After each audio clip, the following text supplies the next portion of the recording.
you hear that sound. It's just so instant. That blast of funk music. Yes.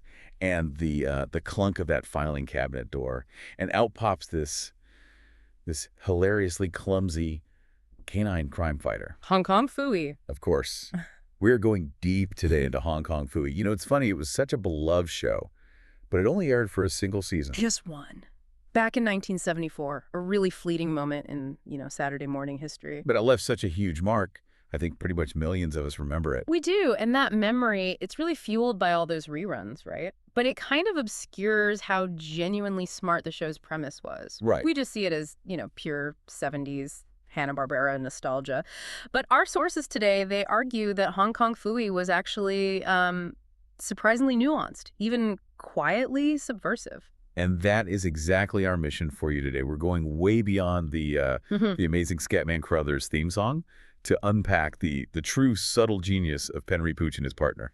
And then we're going to pivot completely to the 21st century. We're going to uncover this astonishing high-profile story of a major live-action movie revival that was this close to getting greenlit. Only to just vanish. Yeah. Straight into the archives of unmade Hollywood films. Exactly. This whole deep dive, it's drawing from some really extensive research that examines the show's legacy and, these later attempts at a cinematic comeback. We're ready to show you how a cartoon about, an incompetent dog in a karate gi managed to deconstruct the whole superhero genre long before it was cool. Okay, let's start with that core idea you mentioned, Subversion. Because, when I watch the original cartoon now, it's so easy to just file it away as silly fun. Of course. But the sources we've gathered really emphasize that this show was functioning as a very clever deconstruction of the superhero archetype. And that's a concept we usually associate with, modern, dark, gritty comic book movies. Not 1974 kids' TV. It was so ahead of its time. I mean, think about the standard superhero origin. They're usually these brilliant scientists or billionaire playboys or actual gods. Right. But the center of this cartoon is Penry Pooch. He's just the unassuming janitor at the police station. So the initial joke is that his secret identity isn't something he hides from people. It's what he uses to seem more competent. Yes, but he fails miserably at that too. He really does. And that's what makes it truly subversive. When he leaps into that filing cabinet and comes out as the, quote, #1 super guy, he's still complete klutz. His crime-solving skills are basically zero. Zero. And that signature Phooey chop, it rarely, if ever, actually connects with a bad guy. He solves crimes completely by accident. It's all dumb luck and just this blissful ignorance. He's like the superhero version of an accidental tourist who just, trips over the stolen jewels. That's a perfect analogy. That whole dynamic is just hilarious. But let's talk about the aesthetics for a second, because that played a huge role in its charm and, its eventual cult status. Oh, for sure. This was classic Hanna-Barbera limited animation. Mm. It was born out of those really tight television budgets. So you see a lot of static backgrounds, characters that barely move. Quick cuts, repeated action cycles. Exactly. And, that budget constraint, instead of hurting the show, it actually kind of worked in its favor. How so? Well, because they couldn't rely on, fluid, detailed action, the focus had to shift completely to the voice acting and the comedic timing. That limited animation style gave the show this very specific, almost surreal rhythm. Right, the quick cuts of Phooey running or that rapid cycle of images in the background, it definitely heightened the absurdity of it all. And when you have someone like the incomparable Scatman Crothers leading the voice cast. Oh, he's incredible. Bringing that amazing high-energy delivery to Penry and Phooey, the show just transcended its budget. It became this rhythm-driven thing that just solidified its place as a cult classic through endless reruns. It really hammers home that point that, true quality in storytelling often comes down to character and writing, not how flashy it looks. Exactly. But if we really want to talk about the writing's true genius, we have to talk about the single most important character in the entire series. Spot the cat. Spot the cat. This is where the nostalgia trip kind of ends. And the real reward begins for the adult listener. Yeah. Because if Hong Kong Phooey was this oblivious celebrity getting all the credit, Spot was the true star. He was the cynical engine driving every single plot. Absolutely. The brains, the strategy, and honestly the actual brawn behind every single successful caper. Hmm. The show never lets you forget that Penry is incompetent. No, but it shows you, often with just the slightest glance or a tiny movement, that Spot is the one actually in control. And that subtlety is just genius. He wasn't, overtly a superhero. He was the ultimate silent partner. Yeah. Can you give us some specific examples of how Spot was really running the show? Sure. Think of it like this. Spot would be sitting on a lamppost, right? Seemingly just bored out of his mind, and then he'd just flick his tail just enough to trip a villain who's running away. So subtle. Or he would subtly reposition a clue that the oblivious Phooey had knocked over, making sure the puzzle actually got solved. But my favorite details the sources point out are in the action scenes. Go on.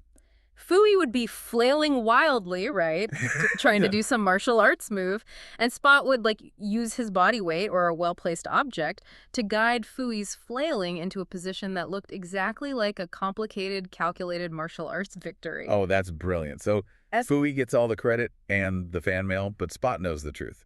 The dog is useless and the cat is doing all the work.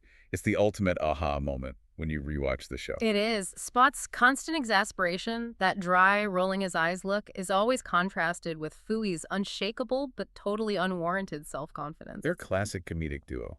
They are, but the implication for the audience, especially as you grow up, is actually kind of profound. It suggests that, appearances are deeply deceiving and that true competence and hard work often go completely unrecognized. All in favor of, charismatic idiocy. Exactly. So we're really talking about a deeply cynical cartoon hiding under a sunny yellow dog costume and a super catchy theme song.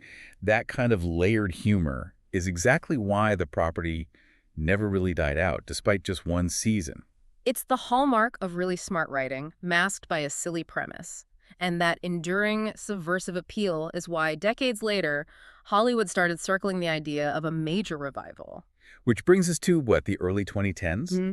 The entertainment world was just flooded with studios trying to adapt any recognizable IP they could get their hands on, no matter how obscure. And the whispers started. Not for a new cartoon, though. No, this was a major theatrical comeback. And it wasn't going to be traditional animation. It was a planned live-action CGI hybrid film. And they aimed high. Right out of the gate, the project attached some really significant star power. Eddie Murphy was slated to voice the titular canine kung fu master. Eddie Murphy. I mean, that makes perfect sense. It's a perfect fit, right? If you look at his voice work in movies like Shrek and Mulan, he has this incredible charisma and expressiveness. He was considered a non-negotiable choice. He brings a voice that has both that warmth, but also that necessary, oblivious goofiness. He knows how to deliver lines that work for the kids, but also have a little something extra for the nostalgic adults. Exactly. He promised that blend of high-energy humor and that adult-leaning wit. The property needed to be a modern success. And this wasn't just talk, was it? This thing got pretty far along. Oh, yeah. This wasn't just some notes on a whiteboard. It reached a very advanced stage. And we know this because test footage actually surfaced online around 2012. And who animated that? The renowned VFX studio Animal Logic. Wow, okay. So Animal Logic is a heavy hitter. The studio behind Happy Feet and the Lego Movie. The very same. When a studio like that is putting resources into finished test footage, it means the producers were seriously shopping the film around to get major financing and distribution. And that footage, it showed a really beautifully rendered CGI Hong Kong Phooey interacting in a live-action world, right? Seamlessly. And yes, it featured a high-budget, modernized version of the iconic filing cabinet transformation. They clearly understood they had to hit those nostalgic beats while delivering a polished, modern look. The potential for a multi-generational hit was absolutely undeniable. Oh, there! So here's the big question. The true Hollywood mystery we're trying to solve. You have the talent, the VFX tests, the clever IP, the studio resources. What happened? Why did the Eddie Murphy Hong Kong Phooey movie just vaporize? This is where the project gets absorbed into what you could call the filing cabinet of unmade films. Hollywood is just notorious for quietly shelving projects, especially when that initial momentum stalls. And Warner Bros. Never put out a statement or anything. No formal cancellation statement, which is why it remains this tantalizing almost that just disappeared from the production schedule. So our sources, they lay out a few classic roadblocks that likely contributed. Let's explore which one might have been the fatal blow. Okay, we can start with the classic. Creative differences. You're dealing with a beloved property, you need a modern angle, and suddenly the star, the director, the studio execs, They all have wildly different visions. Right. Murphy might have wanted a straight comedy, but the studio wanted a big, family-friendly martial arts thing. And a fight overtone can kill a project faster than anything. I wonder, though, if you have test footage and a star like Murphy attached, it usually means the core vision is kind of established. Couldn't the biggest killer have been something more fundamental? Like money? That brings us to number 2, budgetary concerns. You touched on it. These live-action CGI hybrids are obscenely expensive. You're paying for A-list talent, location shoots, and then high-end VFX on, like, every single frame. Exactly. And if the initial box office projections didn't guarantee a massive return, I mean, was Kong Phooey as relevant globally as, say, the Smurfs? The studio CFOs would likely just pull the plug to cut their losses. That feels very plausible, the cost versus the perceived recognition. But let's not ignore the foundation, the story itself. What about script issues? A huge one. The original cartoon had a very minimalist structure. It was a 7-minute segment built entirely around one gag. Phooey is incompetent, Spot fixes it. That's it. Now, try expanding that into a compelling 2-hour movie with a villain, an emotional arc, and a satisfying climax for a modern audience. It's immensely challenging. If the script struggled to land that sophisticated humor without feeling repetitive, development would just stall. You can't shoot a movie without a finished script, no matter how good the test footage is. And finally, you have the business and logistics side, which is often the most cruel. We know Hollywood is prone to these unpredictable shifts. Like studio restructuring or shifting priorities. Right.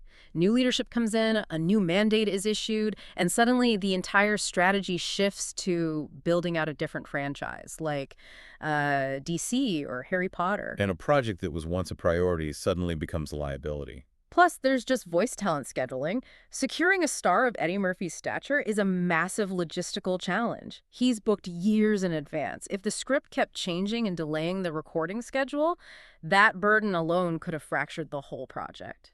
So it's likely not one single thing. It's the cumulative weight of several of these issues. The script delays made the budget balloon, which then made the new studio leadership nervous. And boom, the film gets consigned to that vast, unseen archive of what-ifs. A real tragedy for those of us who remember the original. It is, but you know, the story doesn't end with a whimper. Because while that big screen comeback failed, the character's legacy found a new life on the small screen. And that's the real sign of a resilient IP, isn't it? The character has definitely not been forgotten. Kong Phooey, along with Sergeant Flint and critically Spot, they made a return in Max's animated series Jellystone. They did. And this modern version, voiced this time by the very talented Ron Funches, it continues to embrace that satirical core of the original. It confirms that the underlying joke, the hero is a fraud and the cat runs the show, is just timeless. It is. It's a brilliant example of serving up fresh humor for a new generation while still giving those delicious little winks to the adults who remember the original. The show's enduring success, from its single season in the 70s to its near-blockbuster moment, and now this successful modern adaptation, it's just a testament to Hanna-Barbera's ability to infuse simple premises with genuinely clever, character-driven humor. And that sophisticated writing is why we're still talking about Penry Pooch today. He just continues to stumble his way through crime fighting, relying on his sardonic feline friend. So we've covered a lot in this deep dive. Kong Phooey was this sophisticated, accidental parody of the superhero genre. Its true hero was the cynical mastermind, Spot the Cat. And a major Eddie Murphy film revival was shelved due to a potent mix of classic Hollywood roadblocks. So here's a final provocative thought for you to mull over as we wrap up. If that Eddie Murphy live-action film had been made, given the demands of a modern script to, explain the running gag, do you think the writers would have been forced to finally give Spot his overdue recognition as the true mastermind? Or would the fundamental comedy of the show require him to remain forever in the shadow of the oblivious but much more marketable hero? That's a great question about the nature of comedy versus narrative structure. Something to think about the next time you hear that fantastic theme song. Thank you for taking this deep dive with us. We'll see you next time. Welcome to my supper club.